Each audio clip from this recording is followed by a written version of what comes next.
From Emanuel Swedenborg, Heaven and Hell. There is a like correspondence with the things in the vegetable kingdom. In general, a garden corresponds to heaven as to intelligence and wisdom, so that heaven is called the garden of God and paradise, and by man the heavenly paradise. Trees, according to their species, correspond to the perceptions and cognitions of good and truth from which intelligence and wisdom come. For this reason, the ancient people who had a knowledge of correspondences held their sacred worship in groves. For the same reason, trees are so often mentioned in the word, such as the vine, the olive, the cedar, and others, and heaven, the church, and man are compared to them. And the good works they do are compared to fruits. Also, the food derived from trees, especially from the grain harvests of the field, corresponds to affections of good and truth, because these affections nourish the spiritual life as earthly food does the natural life. Hence, bread, in a general sense, corresponds to the affection of all good, because it is by the food that, beyond other foods, sustains life, and because by bread is meant all food.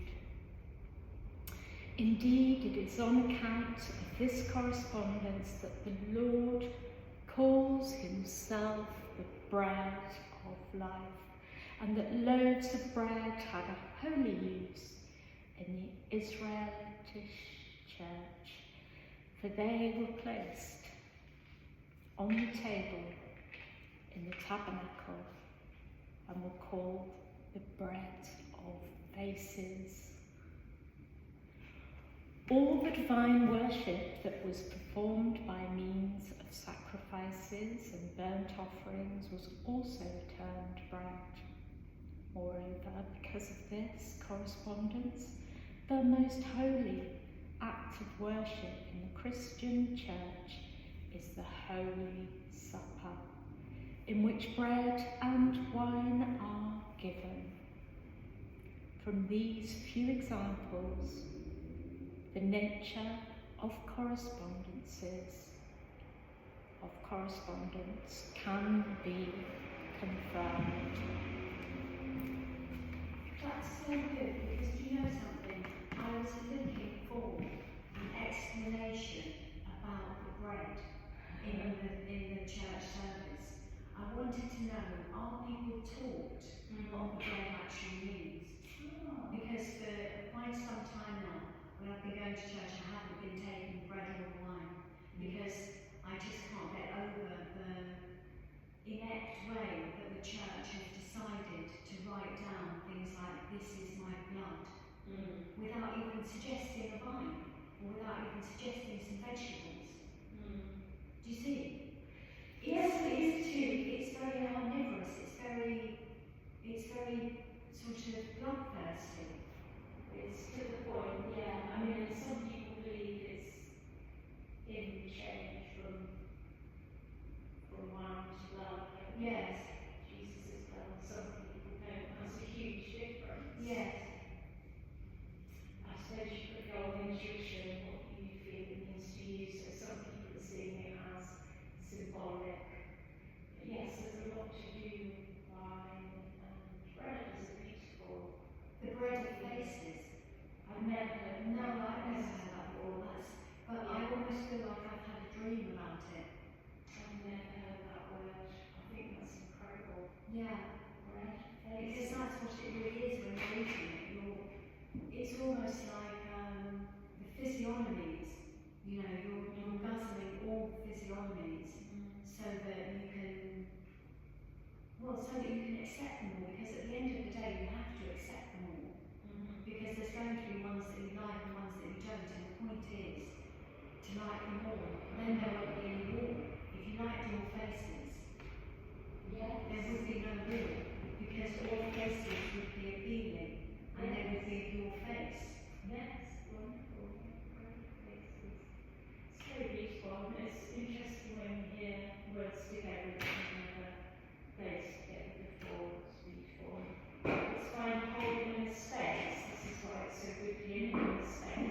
Surely. How the conjunction of heaven with the world is effected by means of correspondences will also be told in a few words. The Lord's kingdom is a kingdom of ends which are uses, or what is the same thing, a kingdom of uses which are ends. On this account, the universe has been so created and formed by the divine that uses may be everywhere clothed in such a way as to be presented in act or in effect, first in heaven and afterwards in the world, thus by degrees and successively down to the ultimates of nature. Hence, it is evident that the correspondence of natural things with spiritual things, or of the world with heaven, is through uses, and that uses conjoin. And the forms in which uses are clothed are correspondences and means of conjunction, just to the extent that they are focuses of use. In nature, in its threefold kingdom, all things that come into existence in accordance with order are forms of uses, or effects formed from use for use.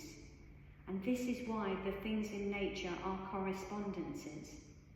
With man, however, so far as he lives in accordance with divine order, thus, so far as he is in love to the Lord and in charity towards the neighbour, to that extent his actions are uses in form and are correspondences by means of which he is conjoined with heaven. To love the Lord and the neighbour means in general to perform uses. Further, it ought to be known that man is the means by which the natural world is conjoined with the spiritual world. That is, man is the medium of conjunction, for in him there is a natural world and also a spiritual world. Therefore, to the extent that man is spiritual, so far as he is the medium of conjunction, but to the extent that a man is natural and not spiritual, he is not a medium of conjunction. Nevertheless, apart from the mediation of man, divine influx into the world and also into the things of the world pertaining to man goes on, but not into man's rational faculty. I don't think I understood one word of that. No. I didn't understand anything. No, I didn't either. So should we do one more each then? Yeah.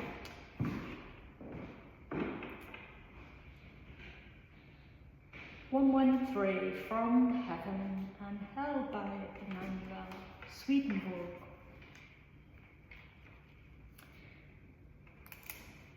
As all things that are in accordance with divine order correspond to heaven, so all things contrary to divine order correspond to hell. The things that correspond to heaven have relation to good and truth. Those things that correspond to hell have relation to evil and falsity. Just going on to 114 now. Something will now be said about the knowledge of correspondences and its use. It was said above that the spiritual world, which is heaven, is conjoined to the natural world by means of correspondences. Therefore, by means of correspondences, communication with heaven is granted to man. For the angels of heaven do not think from natural things as man does. Consequently, when man is in the knowledge of correspondences, he is able, in regard to the thoughts of his mind, to be together with the angels, and thus, as to his spiritual or internal man, to be conjoined with them, in order that there may be conjunction of heaven with man, The word has been written by means of pure correspondences, for all things in it, in general and particular, are correspondences. If a man, therefore, were in the knowledge of correspondences, he would understand the word as to its spiritual sense, and would thereby be enabled to know arcana, of which he sees nothing in the sense of the letter. For in the word there is a literal sense and there is spiritual sense. The literal sense consists of such things as are in the world, but the spiritual sense of such things as are in heaven. And since the conjunction of heaven with the world is by means of correspondences, therefore such a word was given in which the details down to the least jot, iota, are in correspondence.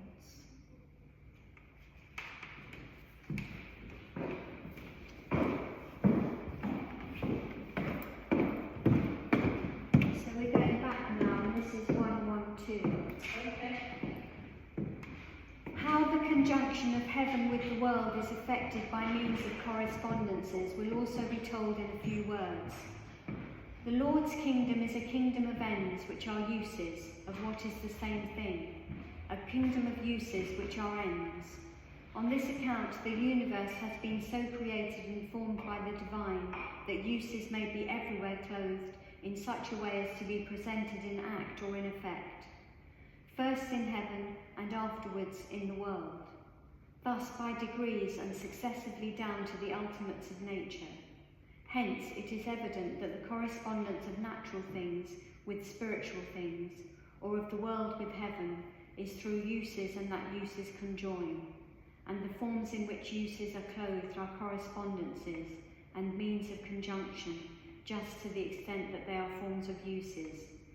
In nature, in its threefold kingdom, all things that come into existence in accordance with order are forms of uses, or effects formed from use for use.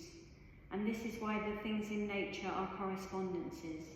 With man, however, so far as he lives in accordance with divine order, thus so far as he is in love to the Lord, and in charity towards the neighbour, to that extent his actions are uses in form and are correspondences by means of which he is conjoined with heaven. To love the Lord and the neighbour means in general to perform uses. Further, it ought to be known that man is the means by which the natural world is conjoined with the spiritual world. That is, man is the medium of conjunction, for in him there is a natural world and also a spiritual world. See above. Therefore, to the extent that man is spiritual, so far he is the medium of conjunction, but to the extent that a man is natural and not spiritual, he is not a medium of conjunction. Nevertheless, apart from the mediation of man, divine influx into the world and also into the things of the world pertaining to man goes on, but not into man's rational faculty. I don't know if I understood that any better. That's good bit. Anyway, I'll do 115 and leave that to you as to whether you want to continue. I'll continue as long as you do. So, 115 of Heaven and Hell by Emanuel Swedenborg.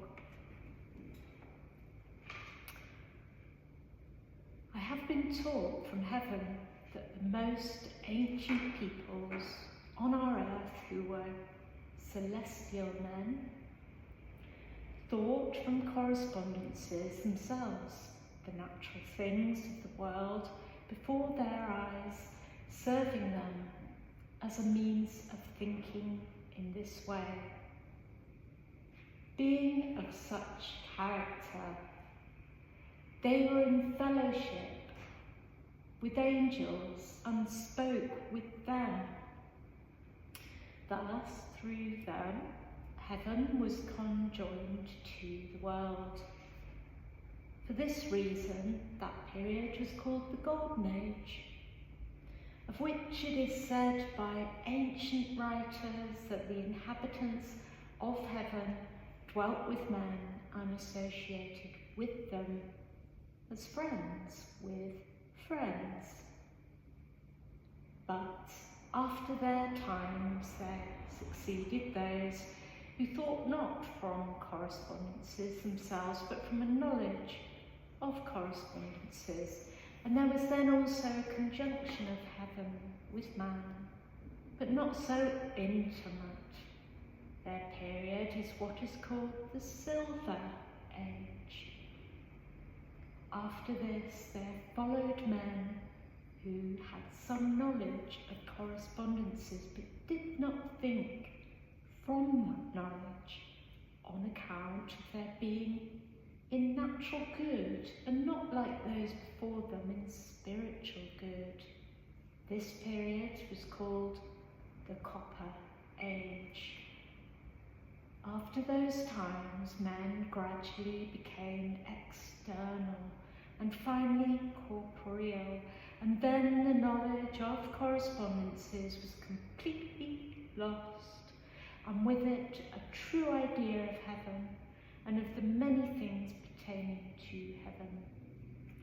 It was also from correspondence that these ages were named from gold, silver, and copper, because from correspondence gold signifies the celestial good in which were the most ancient people. Silver signifies the spiritual good in which were the ancient people after them, and copper signifies the natural good in which were the next posterity, while iron, from which the last age was named, signifies hard truth apart from good.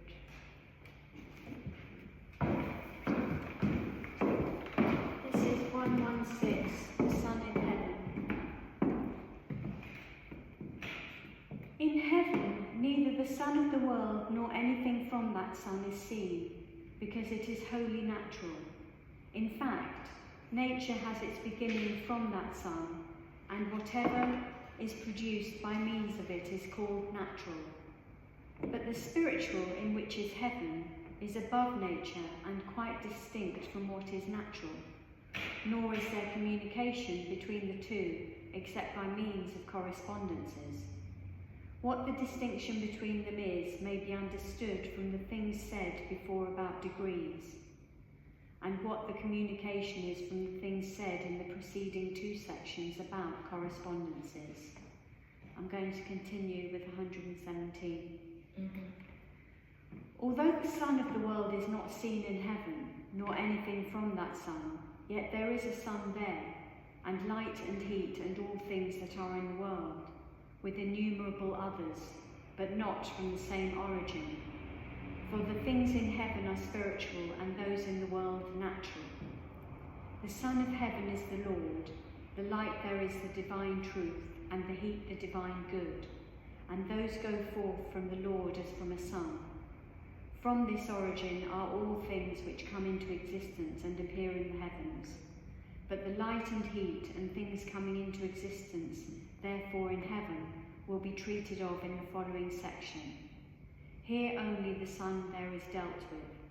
The reason the Lord is heaven in seen as a sun is that he is divine love, from which all spiritual things come into existence, as do all natural things by means of the Son of the world. The love is what shines as a sun.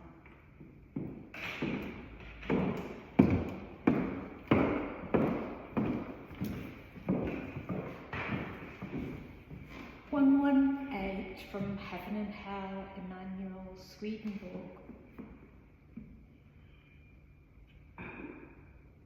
That the Lord is actually seen in heaven as a son.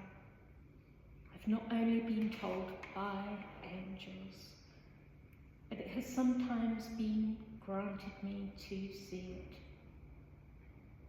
Therefore, I would here tell in a few words what I have heard and seen respecting the Lord as a son. The Lord is seen as a son, not in heaven, but high above the heavens, and not directly overhead or in the zenith, but before the faces of the angels at a middle height. He is seen in two distinct places, noticeably apart. One before the right eye and the other before the left eye. Before the right eye he appears exactly like a sun, with, as it were, the same brilliance and size as the sun of the world. Before the left eye, however, he appears not as a sun, but as a moon, shining white like the moon of our earth, and of like size, but more refulgent and surrounded with many little moons, as it were, of similar whiteness and splendour. The Lord is seen in two places with such a difference, because every person sees the Lord in accordance with the quality of his reception of him. Thus, he is seen in one way by those who receive him with the good of love, and in another by those who receive him with the good of faith. Those who receive him with the good of love see him as a son, fiery and flaming in accordance with the reception. Though these are in his celestial kingdom. Those who receive him with the good faith see him as a moon, white and gleaming in accordance with the reception.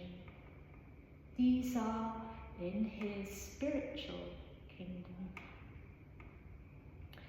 This is so because the good of love corresponds to fire.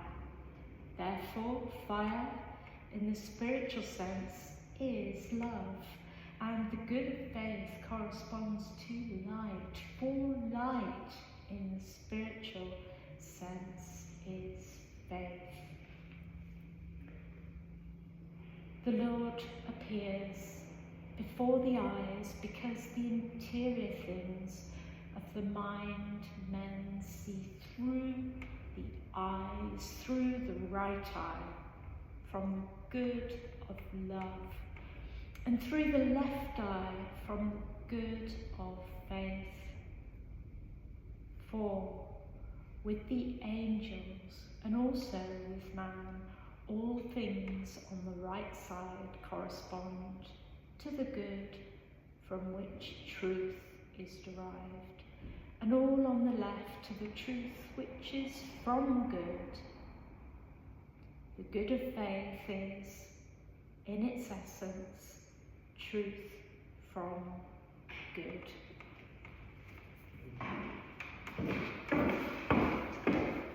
And this is onward with 119. This is why, in the Word, the Lord in respect of love is likened to the sun, and in respect of faith to the moon, and why also the sun signifies love from the Lord to the Lord, and the moon signifies faith from the Lord in the Lord, as in the following passages.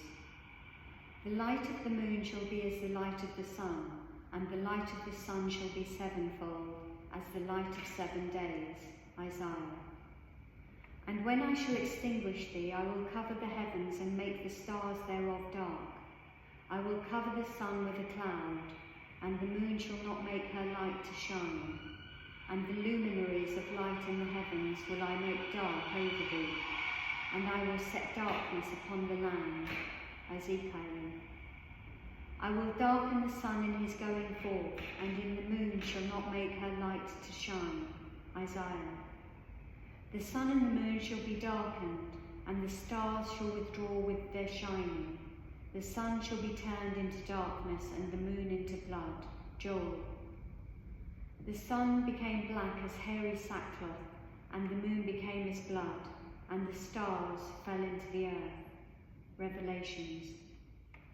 Immediately after the affliction, AV tribulation, of those days shall the sun be darkened, and the moon shall not give her light, and the stars shall fall from heaven, Matthew, and elsewhere. In these passages, the sun signifies love, the moon faith, and the stars cognitions of good and truth. These are said to be darkened, to lose their light, and to fall from heaven when they no longer exist. That the Lord is seen as a sun in heaven is evident also from his transfiguration before Peter, James and John. His face did shine as the sun, Matthew. Thus the Lord was seen by those disciples when they were withdrawn from the body and were in the light of heaven. It was because of this correspondence that the ancient people with whom the church was representative turned the face to the sun in the east during divine worship. Because of this also they gave their temples an eastern aspect.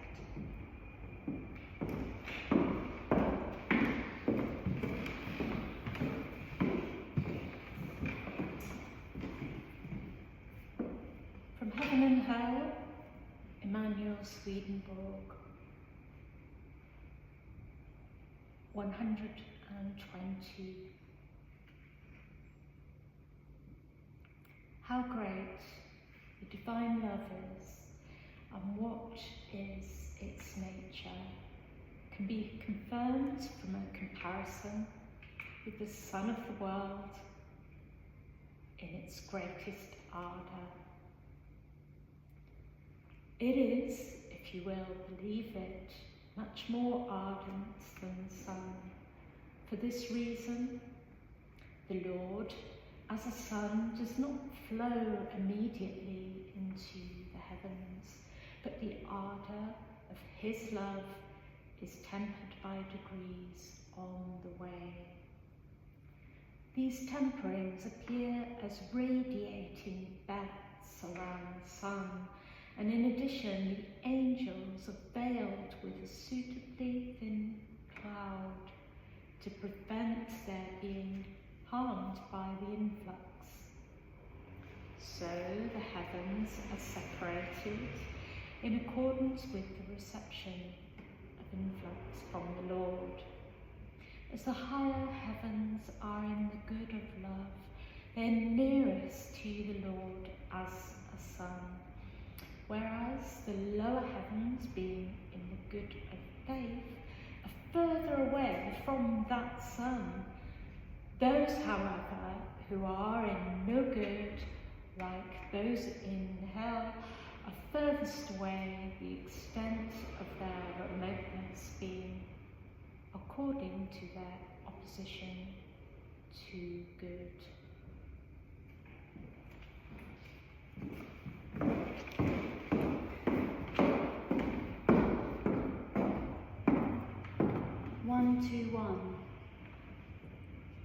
When, however, the Lord appears in heaven, which often happens, he does not appear encompassed with a sun, but in angelic form, yet distinguished from angels by the divine shining form of his face. For he is not there in person, since the Lord in person is always encompassed with the sun, but he is present by view. For it is a common occurrence in heaven for persons to appear to be present in the place where the view is fixed or terminated, even when the place is very far from where they really are. This presence is called the presence of internal sight, which will be treated of in what follows. I have also seen the Lord on high, outside the sun, in an angelic form a little below the sun, also nearby in a similar form with shining face, also once in the midst of angels and a flame-like brightness.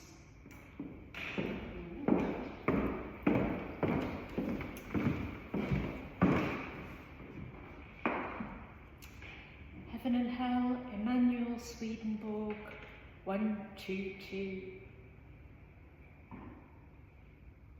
The Son of the world appears to the angels as a dense darkness, from being opposite to the Son of Heaven, and the moon as a darkness from being opposite to the moon of heaven. And this constantly. The reason that the world's fieriness corresponds to the love of self, and the illumination from it corresponds to what is false from that love. The love of self is the direct opposite of the divine love. What is false from that love is the direct opposite of the divine truth. And the opposite of the divine love and the divine truth is to the angels' dense darkness. Therefore, in the world, to worship the sun and moon of this world and bow down to them signifies to love self and the falsities that are from the love of self, and such will be cut off.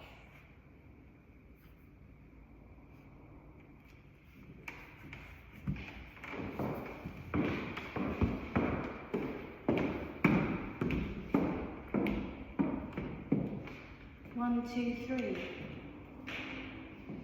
Since the Lord appears in heaven like a sun by reason of the divine love which is in him and from him, so all in the heavens turn constantly towards him, those in the celestial kingdom to him as a sun, those in the spiritual kingdom to him as a moon. But those in hell turn towards the dense blackness and darkness which are in the opposite direction. That is, they turn backwards away from the Lord.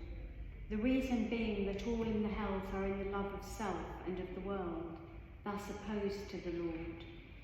Those who turn to the dense darkness, that is, in the place where this world's sun is, are in the hells behind and are called genii, while those who turn to the darkness, that is, in the place of the moon, are in hells in front and are called spirits. This is why those in the hells are said to be in darkness, and those in the heavens in light. Darkness signifies falsity from evil, and light, truth from good. They turn in that way because all in the other life look toward the things that rule in their interiors, thus to their loves. And it is the interiors that make the face of an angel or spirit. In the spiritual world also, there are no fixed quarters, as in the natural world, but it is the face that determines them. Man also, in respect of his spirit, turns in the same way as a spirit does, backwards from the Lord. If he is in the love of self and of the world, and towards the Lord, if he is in love to him and the neighbour. But man does not know this, because he is in the natural world, where the quarters are fixed according to the rising and setting of the sun. But as this cannot be easily comprehended by man, it will be elucidated in subsequent sections, which will treat of quarters, space, and time in heaven.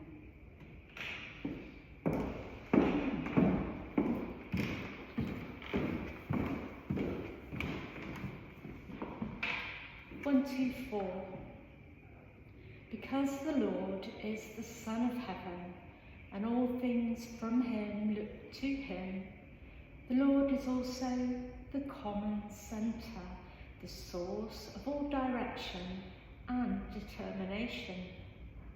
So too, all things beneath are in his presence and under his auspices, both in the heavens and on earth.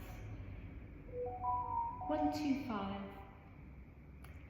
From these considerations, what has been said and shown in previous sections about the Lord may now be seen in clearer light, namely, that he is the God of heaven, that it is his divine that makes heaven, that the divine of the Lord in heaven is love to him and charity towards the neighbour, that there is a correspondence of all things of the world with heaven and through heaven with the Lord. Also, that the sun and moon of the world are correspondences.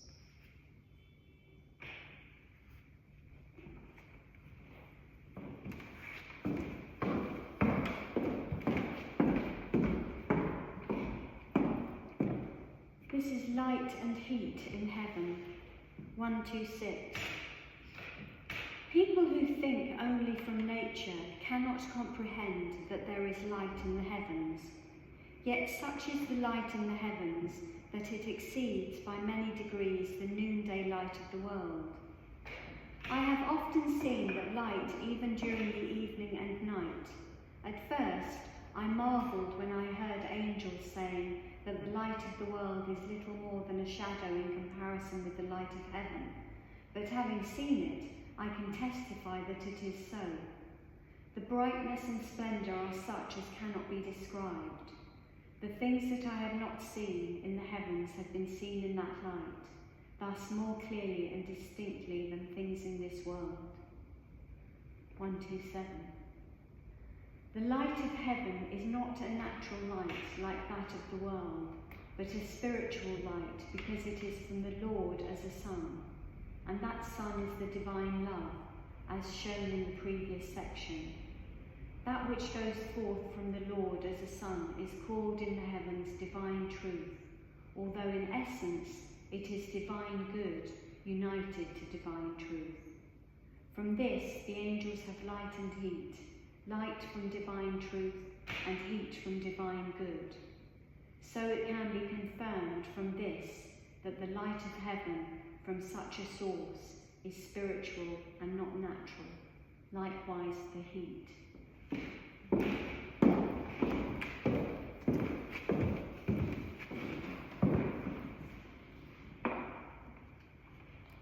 One, 2, 8.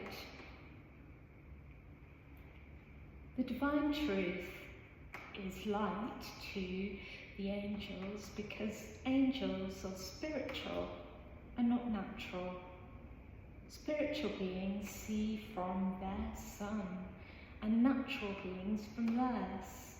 It is from divine truth that angels have understanding, and their understanding is their internal sight, which flows into and produces their external sight.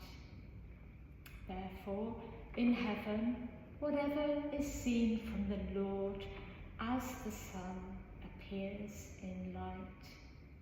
This being the source of light in heaven, the light there is varied in accordance with the reception of divine truth from the Lord, or what is the same, in accordance with the intelligence and wisdom in which the angels are. Thus differently in the celestial kingdom and in the spiritual kingdom, and differently in each particular society. In the celestial kingdom, the light appears flaming because the angels there receive light from the Lord as a sun. But in the spiritual kingdom, the light is white because the angels there receive light from the Lord as a moon. So too, the light is not the same in one society as in another.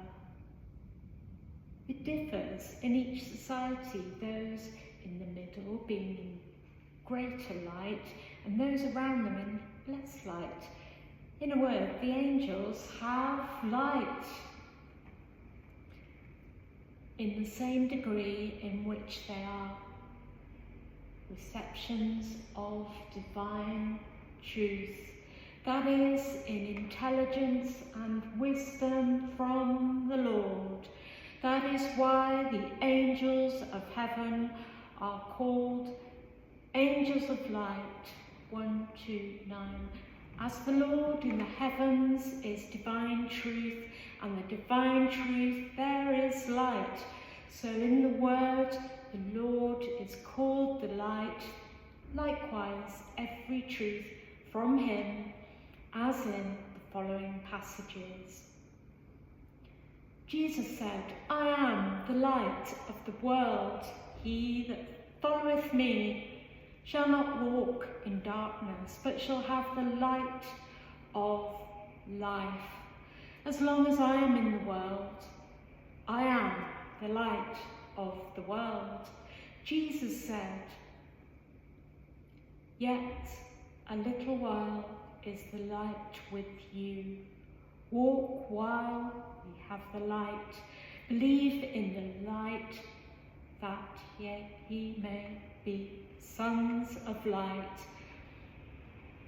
I have come, a light, into the world, that whoever believeth on me shall not abide in darkness. Light hath come into the world, but men have loved darkness rather than light. John says of the Lord, this is the true light which lighten every man. The people that sit in darkness have seen a great light, and to them that were sitting in the shadow of death, light is sprung up. I will give thee for a covenant of the people, for a light of the Gentiles. I have established thee for a light of the Gentiles, that thou mayest be my salvation unto the end of the earth. The nations of them that are saved shall walk in his light. Send out thy light and thy truth, let them lead me. In these and other passages, the Lord is called the light from the divine truth, which is from him, and the truth itself is called light. As light in the heavens is from the Lord as a sun, so when he was transfigured before Peter, James and John, his face appeared as the sun, and his garments as the light shining and white as snow, so as no fuller on earth can whiten. The Lord's garments had this appearance because they represented the divine truth which is from him in the heavens. Garments in the word signify truths. Consequently, it is said in David, Jehovah, thou coverest thyself with light as with a garment.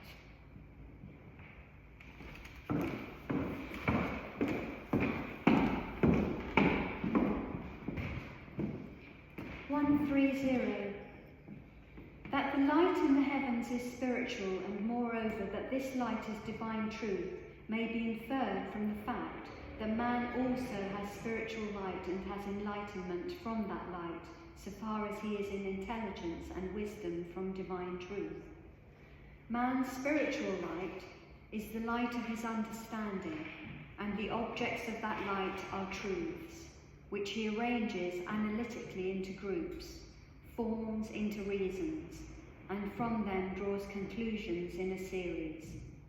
The natural man does not know that the light from which the understanding sees such things is the real light, for he neither sees it with his eyes nor perceives it in thought.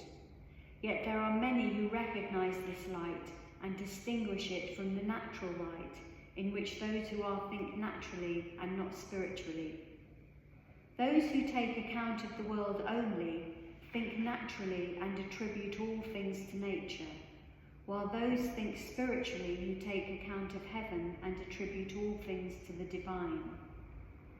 It has many times been granted to me to perceive and also to see that there is a true light, lux, that enlightens the mind, wholly distinct from the light called the natural light, lumen. I have been raised up interiorly into that light by degrees, and as I was raised up, my understanding became so enlightened as to enable me to perceive what I did not perceive before, and finally, such things as I could not even comprehend by thought from natural light. Sometimes I felt indignant that these things could not be comprehended when yet they were so clearly and plainly perceived in heavenly light, since the understanding has its light. Therefore it is said of it, as of the eye, that it sees and is in light when it perceives, and is in obscurity and shade when it does not perceive, and many similar expressions.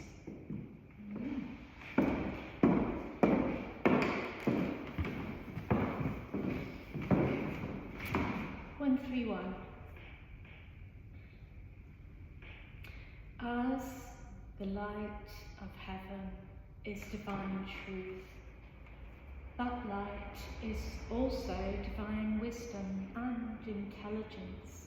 Therefore, to be raised up into the light of heaven means the same as to be raised up into intelligence and wisdom, and to be, I think I've run out of talking power. I can feel it going. I'm not sure whether I should finish this or not, or do you think we should finish now? Yeah, sure. I could just feel my voice breaking a bit. No reason for it to, but it might be Swedenborg saying enough is enough.